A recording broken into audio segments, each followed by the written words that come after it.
तो गरुड़ पे सवार होकर भगवान विष्णु नारद को अपने साथ लेके निकल गए। मृत्युलोक में कुछ क्षण विचरण करने के बाद एक सरोवर के समक्ष पहुंचे और नारद से कहा कि आगे की यात्रा लंबी होगी, एक काम करो, तब तक स्नान कर लो, पहले तुम स्नान कर लो फिर मैं स्नान कर लेता हूं। नारद ने कहा ठीक, उचित है। और ऐसा कहते हुए नारद अपनी वीणा नीचे रखकर सरोवर में स्नान करने के लिए उतर गए। स्नान करने के बाद जब सरोवर से बाहर निकले तो नारद क्या देखते हैं कि वो एक अत्यंत सुंदर स्त्री के रूप में परिणित हो। उनका स्वरूप कुछ कुछ अप्सराओं को भी मात देता था, इतने सुंदर लग रहे थे। और तो और उनकी स्मृति भी चली गई, वो सब भूल गए।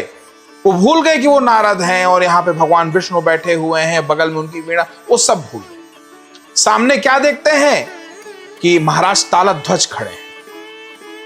अब महाराज तालध्वज ने तो स्वप्न में भी इतनी सुंदर स्त्री नहीं देखी जितनी सामने खड़ी थी। तो तालध्वज तो देखते रह गए।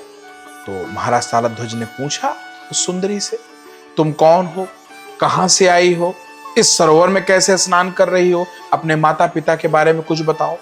तो सुंदरी को कुछ याद तो था नहीं, उसने मना कर दिया कि मेरी कुछ भी स्मृति नहीं है, मुझे बिल्कुल नहीं इस बात का आभास है कि मेरे माता कौन है, पिता कौन है, मैं कहां से आई हूं, मैं किस तरह से इसमें स्नान करने, मुझे कुछ भी याद नहीं है राजन। तालध्वज ने कहा फिर तो ठीक है, चलो मेरे साथ, जब कुछ याद ही नहीं है तो आ जाओ मेरे साथ। तालध्वज उसको अपने साथ ले गए और उनसे विवाह कर लिया। विवाह करके स्त्री रूपी नारद के साथ वो दाम्पत्य जीवन में प्रवेश कर गए और 12 पुत्र पैदा किए नारद जी से उन्होंने।